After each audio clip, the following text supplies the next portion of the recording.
As you can see, I'm walking a little carefully today. A couple of weeks ago, I broke my, I fractured my ankle. When friends said, break a leg for TEDx, I literally did it. But here I am, standing, balancing, and adapting. This movement is about resilience, not the rigid strength, but the fluid kind that adapts. This defines us, especially when life throws a curveball at us. When I reflect back as to when did this adaptability begin in me, I'm transported back to my childhood. Even as a child, I would stomp my foot and say, my will and wish. I can't do it harder, I'll trip. Today it would be my voice, my choice. Even as a child, I was bold, I asked a lot of questions, and I wanted to live life my way. Childhood was sunshine, bliss, and certainty. But is it certainty that helps us grow, or is it the unexpected challenges? This was my early exposure to resilience. This spirit did not end in my childhood, but years later, it took me overseas to study in the US. Have you ever ventured into the unknown? Reflect back and see when was the time when you went into the unknown. I was in my late 20s. I was the first woman on my street to go to the US to study. The aunties whispered, she should be getting married. They're sending her to study, you know. But my parents allowed me to go. Of course, they were worried about my safety. So they said, if you could go to the same city where your brother lives, that's fine. So that's what I did. And I excitedly landed there in winter, and I dealt with the American winter by buying the biggest, thickest, down-filled jacket that I could find. And I was waddling around like a penguin, you know, because the jacket was so big. Beyond the weather, there was a deeper chill of isolation. This was the days before WhatsApp, FaceTime, or any social media, or even the internet. You know, internet was just beginning, so it was all traditional letters. So I had to relearn the systems, the accent, the identity, because the highs and buys in the university corridor were not an invitation to friendship. That's when I realized the barrier was not outside, but it was within me. Confidence is not about knowing everything at the go, but figuring out I'll handle it as it comes. So, confidence learnt in the classrooms is something.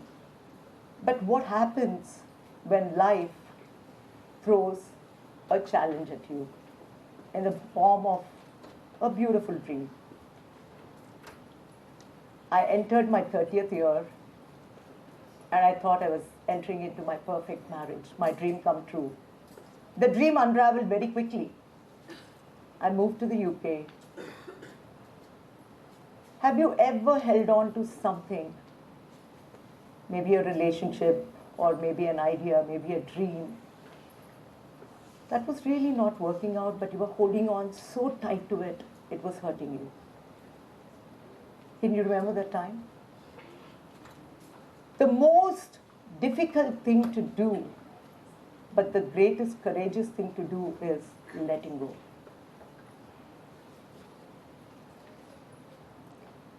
When you let go is when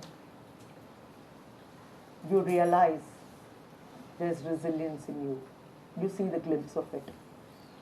On a cold, rainy afternoon in the UK, I came across Viktor Frankl's book, Man's Search for Meaning. One line in it struck a chord in me.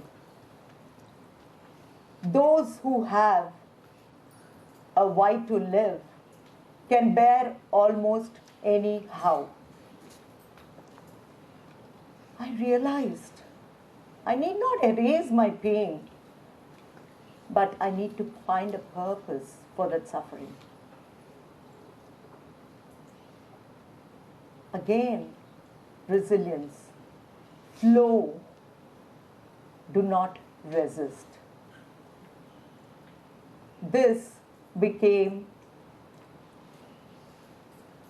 my strength to return to India. I came back with no plan, no partner, but some deep faith that I will rebuild myself. My family was my bridge of love. Slowly, slowly, I started building my career in sustainability. Every choice like a drop that carves the stone. I worked with cities to improve their water supply, to save energy, to also save money. The cities understood it, but I don't think any layperson in the cities that I worked with would know what I did. That's when I realized resilience is not one big grand act. It is 1,000 small choices.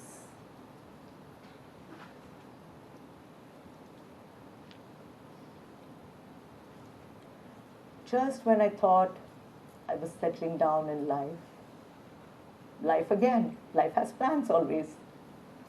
It brought in a beautiful surprise, my purpose. At the age of 40, I adopted my daughter as a single mother. She brought light and love into my life. Motherhood at 40 could have been frowned upon, and that too as a single mom. But again, my family and friends stood strong behind me. She gave my life purpose. Her 2 a.m. cries was a pleasure. I realized resilience was not a practice. I was already living it. Viktor Frankl's words again echoed. The why in my life was love. And that became my purpose. As she grew, I grew too in my career. I became a leader in sustainability, working on various things, on policy issues, working on, as I said, improving the energy and water efficiencies in cities, building green homes, and also mentoring women and others, mostly from the field of sustainability. I also live in a green home. I have rooftop solar, I have cool roof, I have energy efficient appliances, you name it. Sustainability, my drop to that ocean.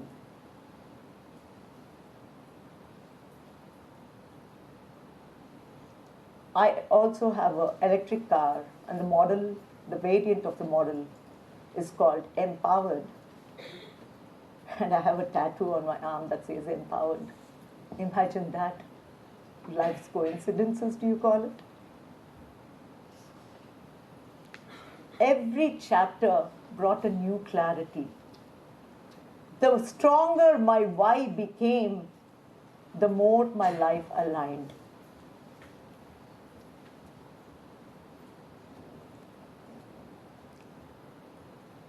So every barrier I have broken has been with built bridges inside. When I am able to overcome my barriers, I'm able to help others. The ripples reaches my family, friends, colleagues, and the community.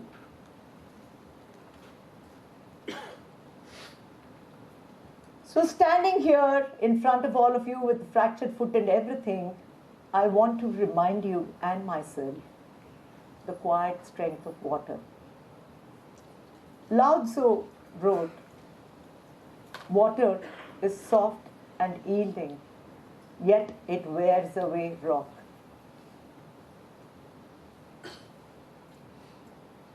So when you are afflicted with fear or with some challenges, you're not meant to be unbreakable, but you're meant to be fluid. Fluid resilience is a whisper. It's not a loud bang.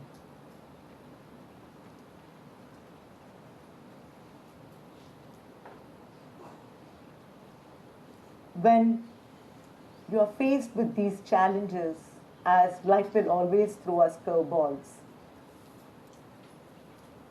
when that voice, that inner voice inside you slowly whispers, "I will find a way,"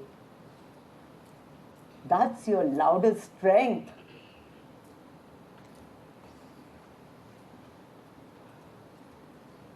So I'd like to say, practice fluid resilience. Be like water, flow through fear. That's where your power lies.